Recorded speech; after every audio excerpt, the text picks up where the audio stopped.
initiatives and take it away. The clicker is on the desk there. Thank you. Not sure about this water. Precarious. Thank you, Lala. That was absolutely inspiring. And I think sets such a great grounding for us as we talk a little bit about strategy. So first of all, it's amazing to be with you all in person. It's been a treasure to see so many faces that I haven't seen in person in years. If you haven't met me yet, please come find me before the weekend is over. I'd love to connect with you all. So we are going to talk a little bit. This is a bit of an aggressive plan for 30 minutes, but we'll give it our best. We're going to talk about strategy. So this is a brief outline of what I'd like to cover in this brief time that we have together. And the first piece is our overall strategy. So the focus of this conversation right now is political strategy, but I want to take a step back for a second and ground us in the larger work and how we approach the big picture at Sister District. Then we're going to spend some time taking a deep dive into the electoral side, and particularly where we've been, and then a look at where we're going this year and next year.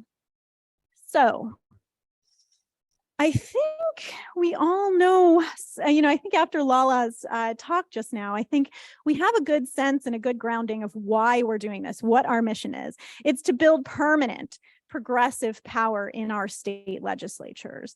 And when we founded this organization back in 2016, by the way, many of you in this room were there with us in those early days and early weeks and months. Yes, clap if you were here in 16 or 17. It's been an honor and a privilege to do this work in community with all of you. But when we started this organization collectively, we came together with this understanding, this realization that there was an incredibly overlooked venue of power for Democrats and progressives, which was our state legislatures. As Lala mentioned, as we all like to say, Democrats are tardy to the party when it comes to understanding the importance of state legislatures. Republicans and conservatives have been absolutely masterful at weaponizing state legislatures for their own regressive policy goals for generations. And we're behind. And so, we came to see quite quickly that state legislatures are an incredibly important policy pipeline. Policies move from state to state, they move from state to federal, incredibly important leadership pipeline. Half of all of our presidents started in their state legislatures. This is the place that is absolutely critical to redistricting and making sure that we have fair maps. Gerrymandering is a creature of state legislatures. Our Congress is gerrymandered because of the work of state legislatures. We all know this in this room, right? Voting rights, democracy itself, all of these issues run through our state legislatures. We also saw really early on that there would be an incredible return on investment for all of your time and dollars at this level of government. Huge bang for your buck, so to speak, as a volunteer, compared to federal races or statewide races. And then I think the last point here is really important in thinking about the long term, which is that we're on a trajectory as a country where the power of the federal government is in many senses receding. We sort of had a high watermark of federal protection in the 60s and 70s. And since then, there's been a retrenchment over time. We're certainly seeing that come to fruition in this current court, right? Where there's a central goal of narrowing federal civil rights protections and expanding the states, it's expanding state power. So that creates challenges and opportunities for us as progressives. And in order to be prepared for those challenges and opportunities, we have to be investing at this level of government. So how do we do it? So this presentation is focused on the first of our 4 pillars. We'll have additional time throughout the weekend. We have a session tomorrow in particular to talk about some of the other pillars in our broader strategy. But briefly, we're here to fill critical gaps at every point in the political life cycle for us at this level of government. And that includes winning elections, which is what we're here to talk about during this session. That includes supporting organizers, including all of you, right? That includes supporting folks once they're elected into office and making sure that they have the resources to thrive and succeed in their goals.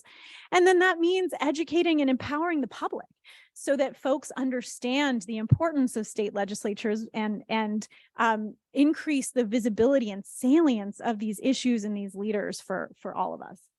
So let's talk about winning elections. That is the focus here. I will briefly touch on the other pillars, but again, we'll have more time in other sessions to talk in more detail about those. So really here to spend the bulk of the time on this first one, which is winning elections. So how do we do it? How do we win elections? You heard from Brianna Sewell earlier that all of us in this room swept our fully endorsed candidates last year. There's been a tremendous amount of wins in this room over the years. How do we do it? Well, it starts with making sure that we're targeting the right districts. And that depends on having a good data and analytics function here at the organization to make sure that we're identifying the right districts that are strategic and winnable for us in the right chambers. It means investing in all of you, right? Making sure that we have strong volunteer teams that are out there doing the hard work of organizing and talking to voters, raising those small dollars.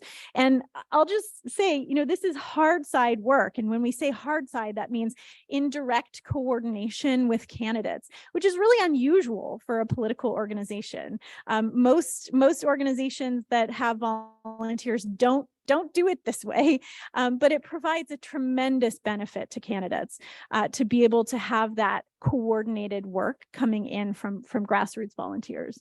We do it through our comprehensive candidate services program. And I know Jarvis Houston, our organizing and political director, as well as Taylor, will tell us about that program and the tremendous benefit that it provides to our candidates. And then we also do it by making sure that we're doing what we can to ensure that the pipeline of progressive candidates is strong. And one way that we do that is through a really fantastic program that I'm excited about called Future Winners. Some of you may have heard of this program before. This year, we're running it in partnership with Emily's List and the DLCC. And that's a program to provide a cohort and set of trainings for candidates who ran in 2022 for state ledge and came up just a little bit short. So to keep those folks in the pipeline, especially women, candidates of color, folks from non-traditional backgrounds where running that first campaign maybe took it all out of them. How do you ramp up again and run again? So extremely excited about that program as well. So again, we'll talk more about this at other sessions, but just want to talk briefly about the other pillars here. We can't build this sustained power in our state legislatures without supporting organizers, right? And that includes all of you, right? Our 95 plus sister district teams and affiliates. It means making the space for our summit each year. And then it also means investing in our state bridges program. And tomorrow we'll have a session where we talk in more detail about the impact of this program and how we see it as such an important complement to the electoral work that we do. The third pillar is developing legislators, right? We do all this work here at Sister District to help folks get elected, and then what? We set them off, set them free. No, we want to do what we can to make sure that they have the tools, resources, and community to succeed in the legislature. And we'll talk again tomorrow a little bit more about our legislator support programs, but it's a really important complement to the electoral work so that we're having that virtuous cycle, right? We're helping folks get elected, but we're also helping them succeed once they're in office.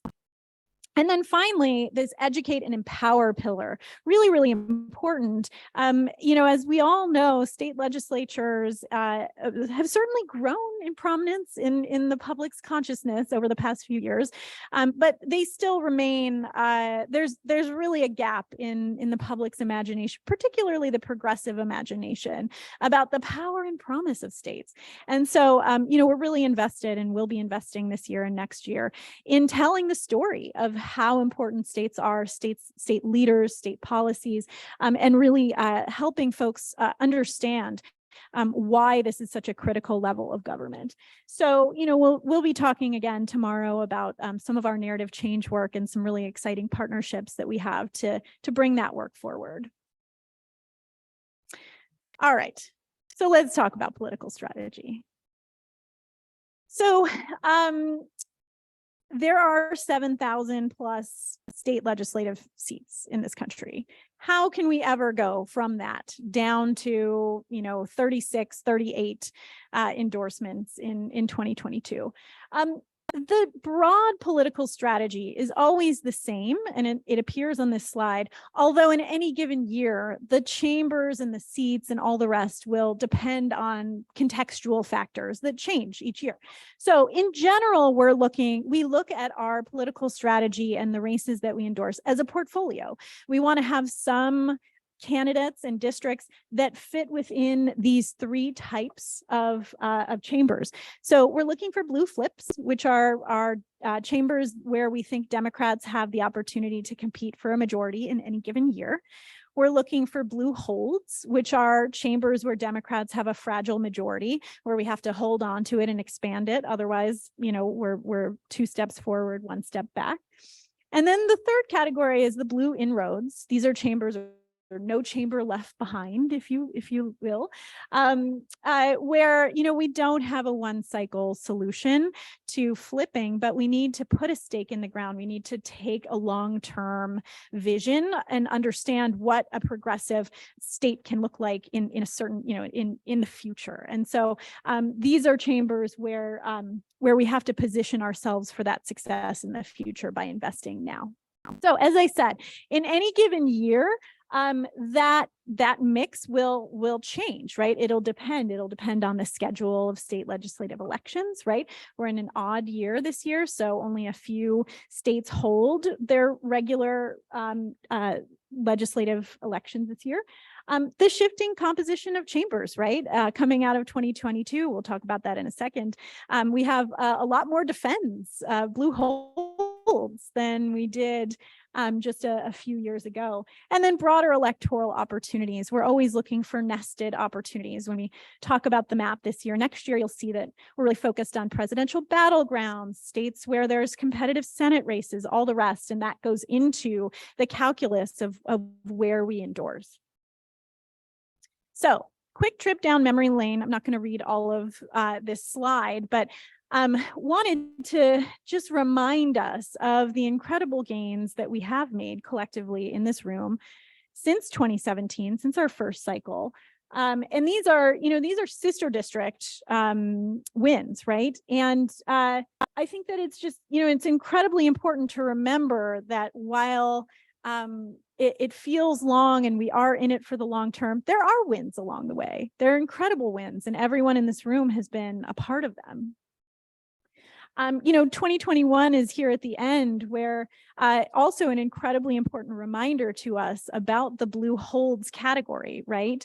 No chamber is ever safe. Well, maybe here as we stand in Berkeley, the California legislature might be permanently safe, although but the point being that we have to be diligent, we have to be vigilant, and we have to look at this work as permanent. There is no end state to the work. And so Virginia in 2021, where we lost the House by 633 votes in 3 districts, is a great reminder of exactly that the work is permanent.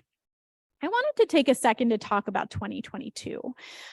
because I think that the momentum and the ways in which we exerted our muscle and flexed our muscle in 2022 collectively should give us all in this room a tremendous amount of confidence and momentum going into 23 and 24. So this was an incredibly historic year at the state legislative level. Again, not going to read the entirety of the slide, but as you can see, a tremendous number of new trifectas were formed, new chamber majorities, a new governing coalition, which I don't think anyone expected in Alaska.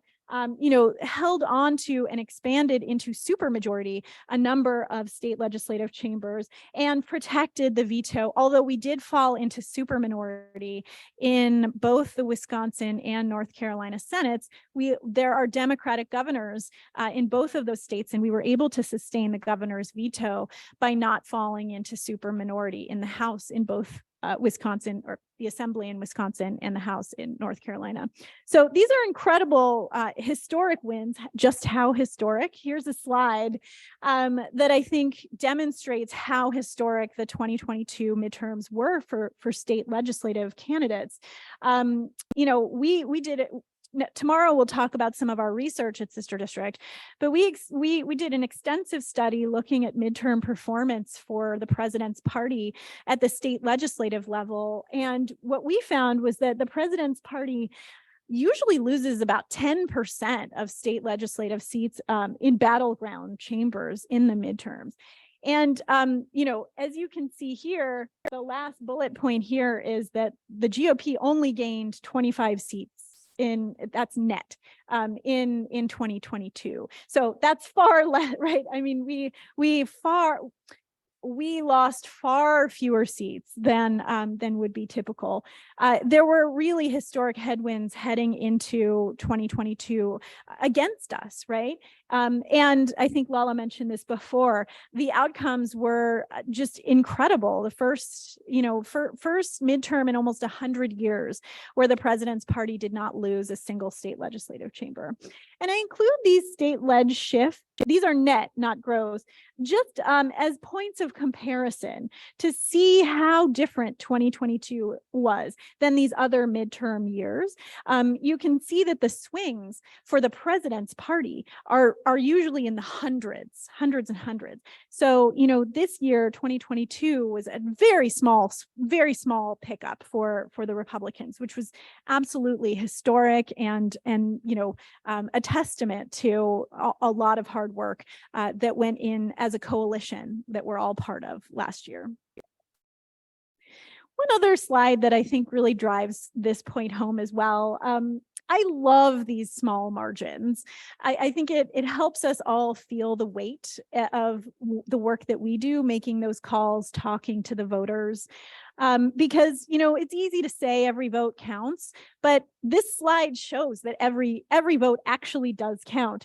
And, 400 votes in one seat won the Michigan Senate, right? 63 votes in the Pennsylvania House, 629 votes in one seat kept the Republicans from supermajority in North Carolina. And I know we have Deb Butler here from North Carolina. And a different way to say this is abortion is legal in North Carolina for the next 2 years because of 629 votes in one House district.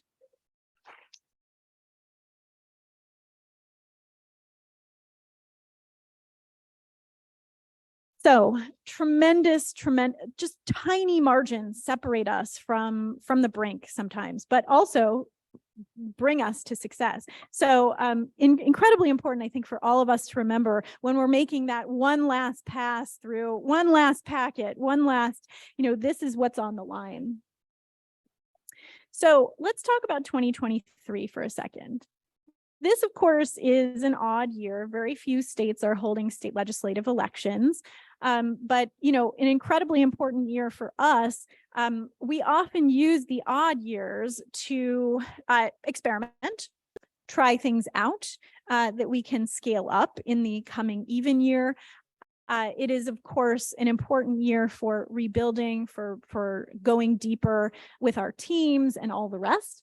And this year in particular, I mean, going back to Virginia, and we'll talk about the 3 states that we're looking at this year, but of course, Virginia will be the main event for us. This is a return to a place where we collectively in this room have a lot of history now, going back to 2017. So I think from a big picture perspective, the political environment this year is pretty good, all things considered, for Democrats. We're coming off of that historic midterm performance at the state legislative level and at the congressional level, right? And that has to give some momentum, right? That needs to buoy us for the fights ahead. That doesn't mean that we won everywhere. And I think it's important to recognize that in 2022, Dems did lose in a number of places at the state legislative level, fell into super minority in places like Florida, lost our super majority in Oregon.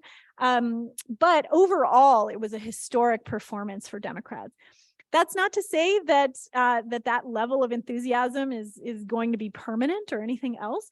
We still continue to struggle with down ballot roll-off and an enthusiasm gap between the top and the bottom of the ticket in a way that Republicans do not. But I do think that Virginia is a useful barometer for Republican enthusiasm going into 2024. It tends to be a relatively stable barometer for how the country is going into the next even year election. So really important year. We have just come out of a redistricting cycle that I guess I would say is resulted in a mixed bag, is one way to put it, right? Certainly, we ended up with fairer maps in places like Michigan that have independent redistricting commission for the first time, right? Which really gave us a tremendous boost and really helped helped that trifecta blossom. But in other places, the maps are worse than ever.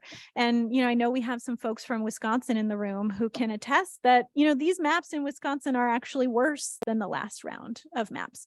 So it's a heterogeneous landscape when it comes to redistricting. And that's the case in our states in 2023. Virginia, certainly the maps are imperfect, but fair, pretty fair. Whereas in Louisiana and Mississippi, the maps are worse than ever. They continue to be terrible Republican gerrymanders.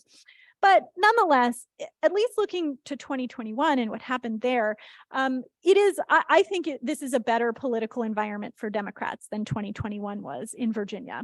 Part of that is the fairer maps. Part of that is the tide that has turned at a national level, the performance in the midterms, all the rest. But again, different states, different contexts. There's not sort of one way to think about what this year will look like.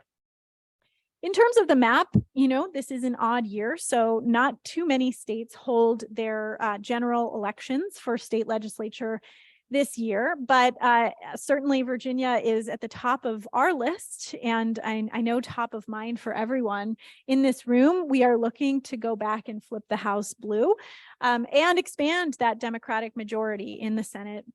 Mississippi and Louisiana are really challenging environments for Democrats, but I think that there are, some inroads that we can make and put a stake in the ground and really, take a longer term vision there. And then special elections, we've all at Sister District, we've been very proud to endorse in a number of special elections over the years, and we're continuing to canvass the landscape and see if there's strategically appropriate places for us to endorse. So in terms of Virginia, we have a fragile majority in the Senate. We were going over this the other day, trying to, make sure we were on the same page in terms of just how many seats majority we have. And the bottom line is because Winsome Sears, who's a Republican, is would be the tiebreaker in the Senate. We can only afford to lose one seat in the Senate in Virginia before it would fall into Republican control.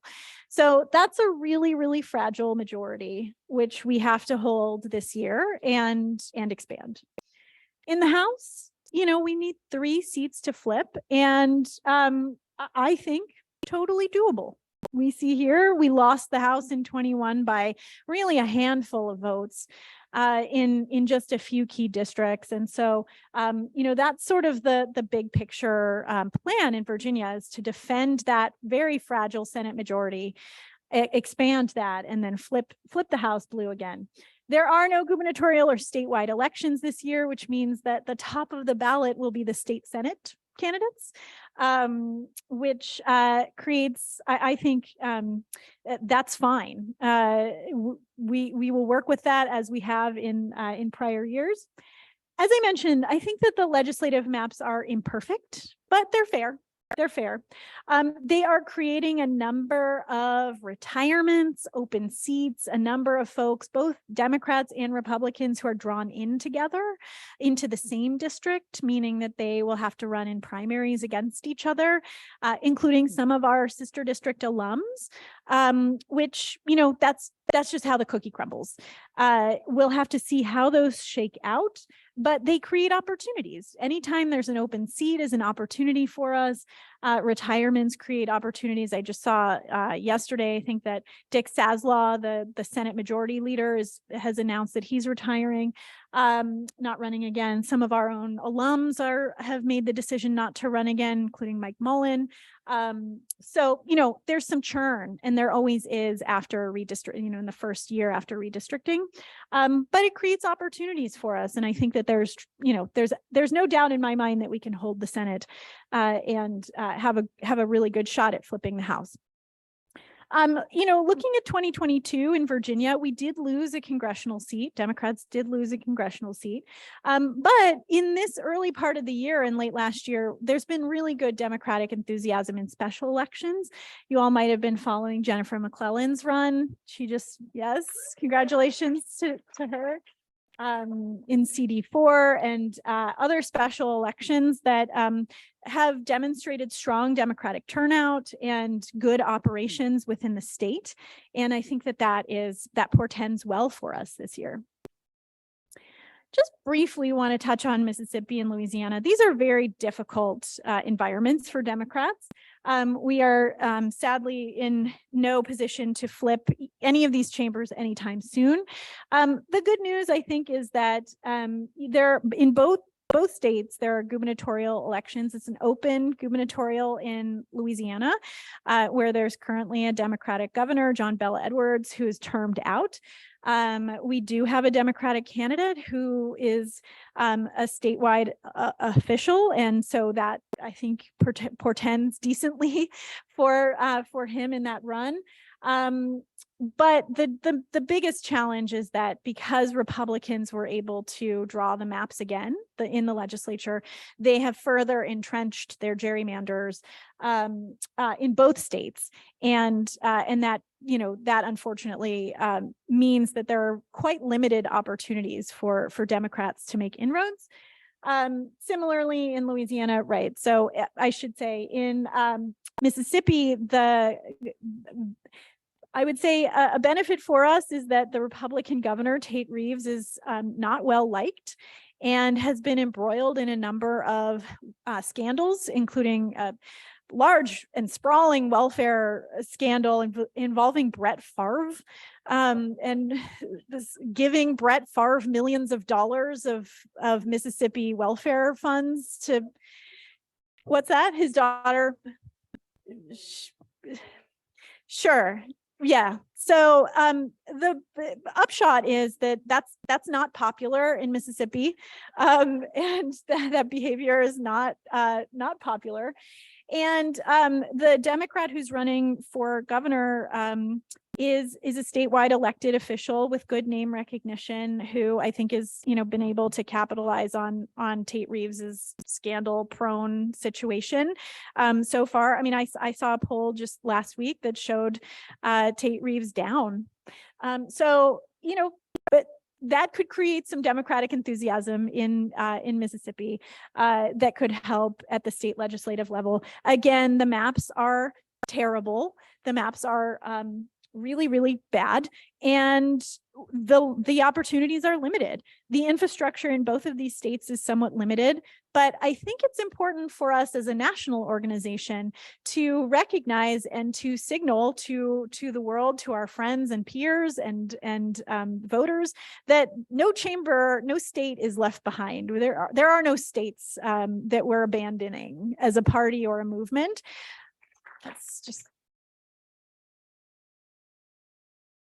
there are opportunities for us everywhere, and there are incredible, inspiring activists and candidates who will be running in Mississippi and Louisiana, as they do every year, who are fighting for the future of their states, and we can do something to help.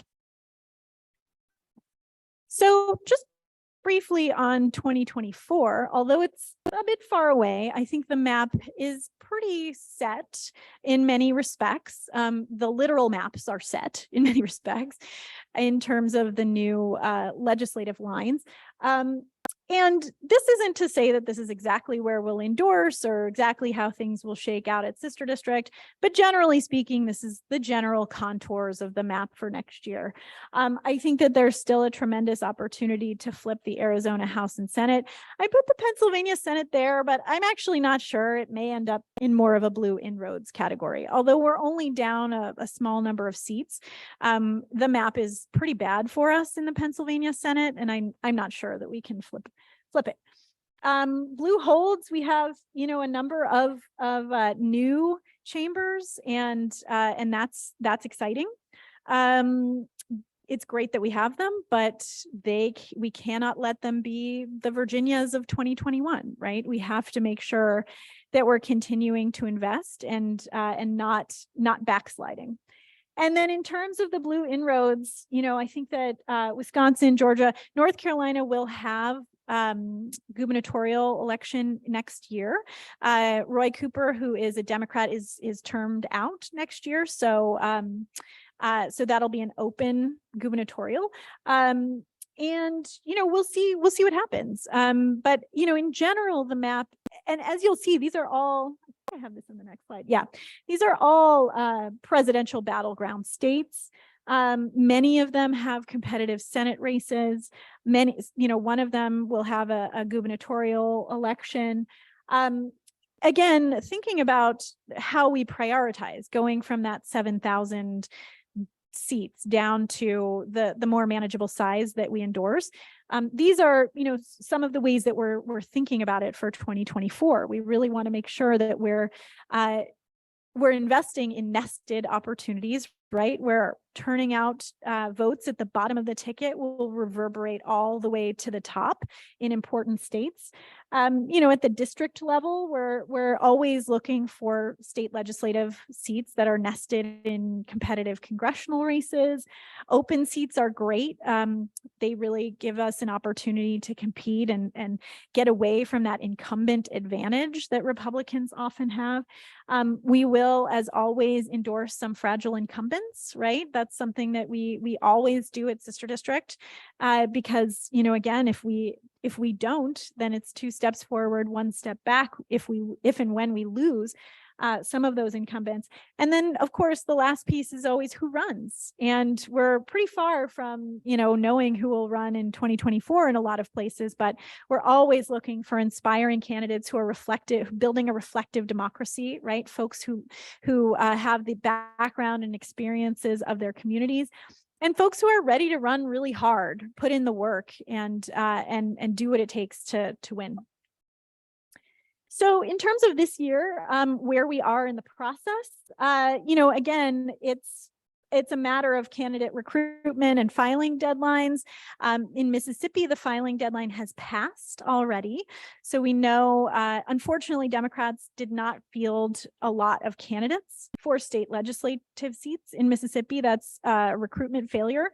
In Louisiana, the filing deadline isn't until August, so there's quite a long time. That's actually, I think, not a good thing because it ends up forcing a lot of primaries, and then there isn't a lot of time for folks to consolidate into a general election before November. And then in Virginia, of course, the filing deadline is coming up. It's in early April, April 7th. So we're starting now to really get a sense of who's running in Virginia and where there's going to be. I'm hopeful that there'll be some great Democrats who don't pull a challenge from the Republicans. We'll see what happens. But that's sort of where we are. So, we're watching those, figuring out with our organizing folks what our capacity is, how many candidates we can endorse. We're already hard at work with our partners on the ground, talking about what's going on in these states, especially Virginia, understanding who other organizations, our friends and allies, who they're excited about, talking to electeds and other stakeholders in the party and outside the party to know. And then, of course, looking at the data and understanding historical voting patterns and where there are voter registration opportunities to increase the electorate and all the rest. And then in terms of our endorsement timeline, it's, we're looking at a late April wave 1, and then we'll come back in the summer after the June primary in Virginia for another wave, very likely there. So I think I've kept it to time, and thank you all so much.